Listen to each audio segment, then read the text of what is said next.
friends, good evening. எல்லாரும் எப்படி இருக்கீங்க? எல்லாம் சூப்பரா இருப்பீங்கன்னு நினைக்கிறேன். இன்னைக்கு வந்துட்டு ஒரு ஈவினிங் டைம் vlog தான் பார்க்க போறோம்.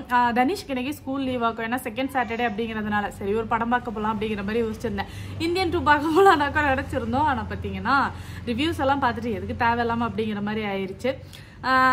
ஒருத்தர் 2 பேர் சொன்னா பரவாயில்ல, சோசியல் மீடியா பக்கம் போகவே முடியல, அந்த கிளிக்கிறாங்க, அப்படிதான் இருந்தது.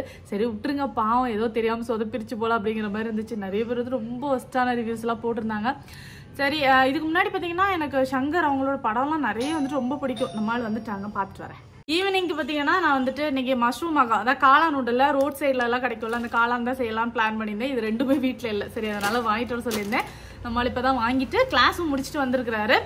அதான் என்ன சொல்லிட்டு இருந்தோம், அதான் படம் முன்னாடியெல்லாம் பார்த்தீங்கன்னா சங்கர் அவங்களோட எல்லா படமும் ரொம்ப ரொம்ப பிடிக்கும். இப்போ 2-3 வாட்டியாக வந்துட்டு கொஞ்சம் சொதப்பல்ஸாக தான் இருக்கு, எனக்கு தெரியல. ஐ படம்லாம் எனக்கு அவ்வளோ பிடிக்கும். ஆனால் அந்த படம் கூட பெருசாக பேசலை, பட் சூப்பரான படமாக இருக்கும், ரொம்ப நல்லா இருக்கும். நான் வந்து அப்போ வந்துட்டு ப்ரெக்னெண்ட்டாக இருந்தேன், 8 or 9 monthsன்னு நினைக்கிறேன். அவ்வளோ பெரிய வயிறே வச்சுட்டு இடம் கிடைக்கல அப்படிங்கிறதால ஃபர்ஸ்ட்ல அதுவும் பெஞ்சில் உட்காந்தாக்க அந்த படம் பார்த்தேன். என்னால் உட்கார கூட இல்லை, ரொம்ப கஷ்டமா இருந்தது. இருந்தாலும் வந்து பொறுமையாக பார்த்துட்டு இருந்தேன். 2 times வர வந்துட்டு அந்த படத்தை போய் பார்த்துட்டு இருந்தோம். அவ்வளோ பிடிக்கும் அந்த படம்லாம். பட் இப்போ கொஞ்சம் சொதப்பல்ஸாக தான் இருக்குது, எனக்கு தெரியல, பார்க்கலாம். நெக்ஸ்ட் வந்துட்டு நல்ல படமாக வரும்னு நம்ம எதிர்பார்ப்போட வெயிட் பண்ண வேண்டியதுதான். நம்ம பிரம்மாண்டம் அப்படின்னாலே நம்ம அவங்கள தான் சொல்லுவோம், பட் இப்போ பிரம்மாண்டமாக சொதப்புறாங்க, அதான் கொஞ்சம் கஷ்டமாக இருக்குது. பார்க்கலாம், நெக்ஸ்ட் நல்லா வரும்னு எதிர்பார்ப்போட வெயிட் பண்ணிட்டு இருப்போம். சரியா? இன்னைக்கு ஈவினிங் பார்த்தீங்கன்னா எனக்கு வந்துட்டு ஏதாச்சும் செய்யலாம்னு தோணிட்டே இருந்தது. சரி என்ன பண்ணலாம் அப்படின்னு யோசிக்கும் போது நம்ம வந்துட்டு காளான் செய்யலாம் அப்படிங்கிற மாதிரி தான் வாங்கிட்டு வந்து வச்சிருக்கேன். அதோட ரெசிபி வந்துட்டு நான் உங்களுக்கு ஷேர் பண்ணுறேன். அத்தான்னு வந்துட்டாங்க. அதோட ரெசிபி வந்து நான் உங்களுக்கு ஷேர் பண்ணுறேன். முன்னாடி சேனல் ஸ்டார்ட் பண்ண புதுசில் நான் வந்துட்டு இந்த ரெசிபி போட்டிருப்பேன், 5 வருஷம் இருக்கும்னு நினைக்கிறேன். எத்தனை பேர் பார்த்துருக்கீங்கன்னு எனக்கு தெரியல. எனிவேஸ், 2 பேரும் வரும்போதே அடிதடியோட வந்திருக்காங்க போல. தனீஷ், உனக்கு அப்பா வேணாமா? என்னாச்சுமா? என்ன பண்ணாங்க அப்பா? ஒரு ரூம்லயே இருங்கடையே.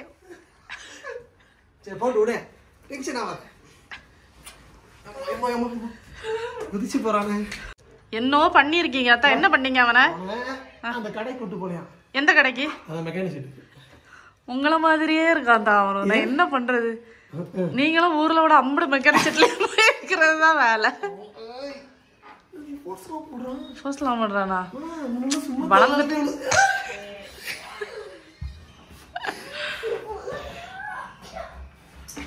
கை கை கை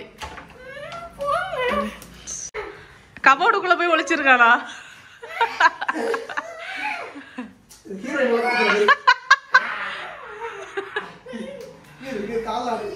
அங்க அங்க ஒரு ஆறு இருக்குல்ல, அந்த ஆத்துல கொண்டு போய் போட்டுருங்க.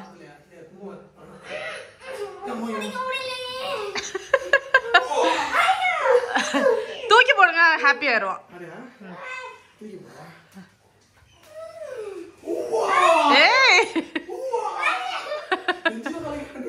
என்னாச்சுமா?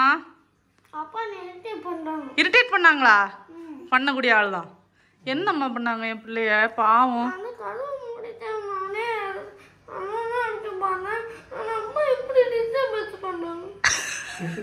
கதவை மூடிட்டு இருக்கலாம்னு பார்த்தானா நீங்க டிஸ்டர்பன்ஸ் பண்றீங்களா?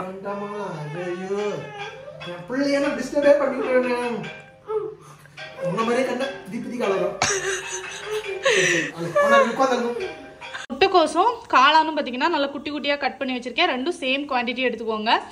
இது வந்து கிட்டத்தட்ட ஒரு 2 கப் அளவுக்கு இருக்கும். இப்போ இதில் 1 கப் அளவுக்கு மைதா, 4 கப்பு கார்ன்ஃப்ளவர், இதுக்கு தேவைக்கு உப்பு, 1 டேபிள் ஸ்பூன் அளவுக்கு கரம் மசாலா, 1 டேபிள் ஸ்பூன் அளவுக்கு வத்தல் பொடி. இப்போ இதில் லைட்டாக வந்துட்டு தண்ணி தெளிச்சுக்கோங்க, நிறைய ஊற்றிடாதீங்க. இதை நம்ம வடக்கன் ஸ்டைலில் கையில் தெளிக்கிற. ஏன் பின்னா காலையிலே தெளிப்பாங்க, கையில எல்லாம் பேச சாப்பிட மாட்டேன். சாப்பிடலாம் போங்க, நாங்கள் சாப்பிட்டுப்போம். அப்படியா? இப்போ நல்லா வந்துட்டு இந்த மாதிரி மிக்ஸ் பண்ணிக்கோங்க, நிறைய போட்டுறாதீங்க சரியா? கிழக்கு பிள்ளைக்குன்னு ஆகி போகும். தண்ணி நிறைய போடக்கூடாது. ஆமாம், தண்ணி நிறைய போட்டால் எல்லாருக்கும் பிரச்சனை தான்.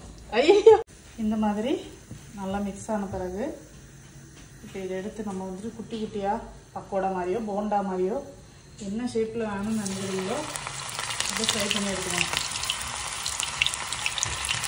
டீப் ஃப்ரை பண்ணணுமா இல்லை அளவா கொஞ்சமாக பண்ணணுமா? டீப் ஃப்ரை பண்ணணும். எண்ணெய் மலையாளி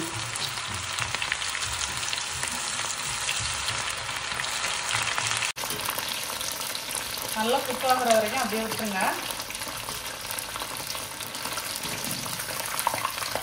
பொன்னிறம் வரணுமா?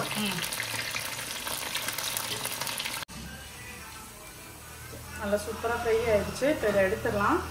இந்த மாதிரி மித்த எல்லாத்தையுமே நான் ஃப்ரை பண்ணி எடுத்துக்கிறேன். சரியா? பொன்னிறமா இருக்கணும். இது அப்படியே சாப்பிட்றதுக்கே நல்லா இருக்கும். நல்லா இருக்கும். ஆமா. இப்பவே காளான் வாசனை வந்துச்சுல. உங்களுக்கு வருதா? வருது வருது. அப்ப வரலன்னு சொன்னா விடுவியா? ஏன்டா இப்படி சொல்றீங்க? நான் வருது வருது. பண்ணுவேனா? பண்ண மாட்டோமா? ஒரு பேன் ஒன்று வச்சுட்டு அதில் கொஞ்சமாக எண்ணெய் ஊற்றிப்போம். எண்ணெய் சூடானதும் சில கொஞ்சம் கருவேப்பிலை, பெரிய வெங்காயம் ஒரு 2 எண்ணம் எடுத்திருக்கேன். அதை கட் பண்ணி வச்சுருக்கேன்.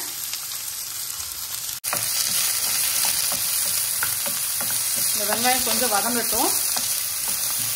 வெங்காயம் இந்த மாதிரி கண்ணாடி மாதிரி ஆனதும் கொஞ்சமாக இஞ்சி பூண்டு பேஸ்ட்டு,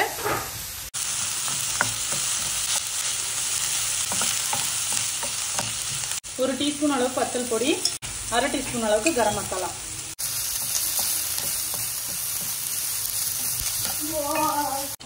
ஒரு 4 டேபிள் ஸ்பூன் அளவுக்கு போல டொமேட்டோ சாஸ் உண்டுல்ல அது சேர்த்துக்கோங்க. சில்லி சாஸ் உண்டுல்ல, கிரீன் சில்லி 1 டேபிள் ஸ்பூன். சரியா?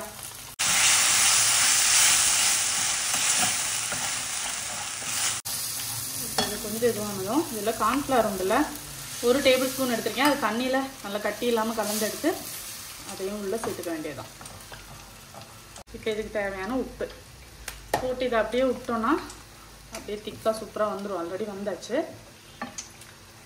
இப்போ அந்த சாஸ் வந்துட்டு சூப்பராக ரெடி ஆயிடுச்சு. இந்த டைமில் நம்ம ஃப்ரை பண்ணி வச்சுருக்கோம்ல இந்த காளானையும் முட்டைக்கோசையும் உள்ள தூக்கி போட்டுருவோம். இப்போ இது எல்லாமே சேர்ந்து நல்லா வந்துட்டு போட்டாகணும். பார்க்குறதுக்கே சூப்பராக இருக்குல்ல. ஆக்சுவலாக வெளில சாப்பிடும்போது அந்த கிரேவி நிறையா இருக்கும், இது கம்மியாக இருக்கும். அதேமாதிரி காளான்லாம் ரொம்ப கம்மியாக போடுவாங்கன்னு தெரில. அப்படிதான் பண்ணுவாங்க. முட்டைக்கோஸ் தான் நிறையா இருக்கும் வெளியில் நம்ம கடையில் வாங்கும்போது. எனக்கு இது பார்க்கும்போது சின்ன வயசு ஞாபகம் தான் வருது. எங்கள் வீட்டு பக்கத்தில் அண்ணாச்சி ஒருத்தர் இருப்பார். அவர் தான் அவரோட மச்சான் யாரோ துபாயில் சாரி எதுன்னா மும்பை அங்கே பண்ணுறாருன்னு ஸ்ட்ரீட் ஃபுட்டு வச்சுருக்காரு அங்கே. அவர் வந்து திருப்பி சென்னையில் பண்ணார், அம்பத்தூரில். ரொம்ப டேஸ்ட்டாக இருந்தது. சூப்பர். நான் சொல்கிறது இப்போ 15 வருஷம் முன்னாடி. அவ்வளோதான், மல்லி இலையை போட்டு இறக்க வேண்டியது தான். அவ்வளோதான், மசாலா ரெடி. உங்களுக்கு தண்ணியாக வேணால் நீங்கள் தண்ணியாக கூட வந்துட்டு வச்சுக்கலாம். நான் வந்து ட்ரையாக வச்சுருக்கேன். Presentation time. இதுக்கு மேலே கொஞ்சமாக வெங்காயம், கொஞ்சமாக இந்த சோளப்பொரி சேர்த்து சாப்பிடும்போது அவ்வளோ சூப்பராக இருக்கும். செம்மையா இருக்கா? இதுக்கு முன்னாடி இது சாப்பிட்ருக்கீங்களா? அதுக்கு பிறகு சாப்பிடவே இல்லை. ஒரு 2 வருஷத்துக்கு முன்னாடி நம்ம செஞ்சு சாப்பிட்டோம்.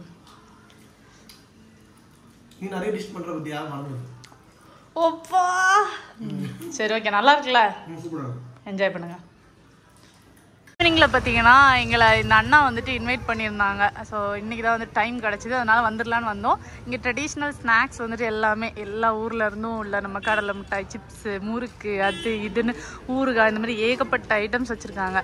நீங்கள் இந்த ஏரியாவில் இருக்கீங்க அப்படின்னா கண்டிப்பாக வந்துட்டு இங்கே வந்து விசிட் பண்ணுங்கள். சரியா? நல்லாயிருக்கு, கடையும் நல்லாயிருக்கு, திங்ஸும் வந்துட்டு நல்ல குவாலிட்டியாக சூப்பராக வச்சுருக்காங்க. அத்தானும் அவங்களும் பயங்கரமான டிஸ்கஷன்ஸ் போயிட்டுருக்கு. வாங்க 1 2 3 செஃப் வந்தாச்சு. ஆமா, செஃப் ரெடி தோசை பண்றதுக்கு. இன்னைக்கு யார் அந்த வீடியோ எடுக்க போறாங்கன்னா நான் தான். ஏன்னா நான் தான் செஃப். அப்படியா? எனக்கு தெரியும் எப்படி பண்ணனும். என்ன பண்ணுவ? ஃபர்ஸ்ட் தோசையோட சட்டி எடுக்கணும். தோசையோட சட்டி அத்தா சரியாடா? அப்படிதான் சொல்லுவேன். சரி, ஓகே. நெக்ஸ்ட் அதோட தோசை மாவு எடுக்கணும். கொஞ்சம் ஜெல்லியா இருந்துச்சுன்னா தண்ணி போட்டு கொஞ்சம் கிண்டணும்.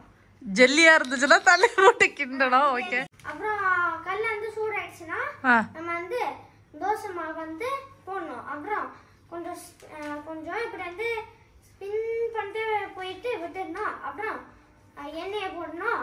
அப்புறம் நெக்ஸ்ட் எண்ணெய் வந்து ட்ரை ஆயிடுச்சுன்னா அப்படியே எடுத்து கமத்தி போட்டுங்க. கமத்தி போட்டுட்டு கொஞ்சம் டைம் நடந்துட்டாங்கன்னா அப்புறம் நெக்ஸ்ட் அதை எடுத்து பிளேட்ல போடணும். அப்புறம் தொட்டுக்கிறதுக்கு வீட்டில் இருந்துச்சுன்னா நீங்க அது போடணும். அதுதான் அப்படி பண்ணுவோம் தோசை. பா, சரியான எக்ஸ்பிளனேஷனா இருக்கு. இவ்வளோ நாள்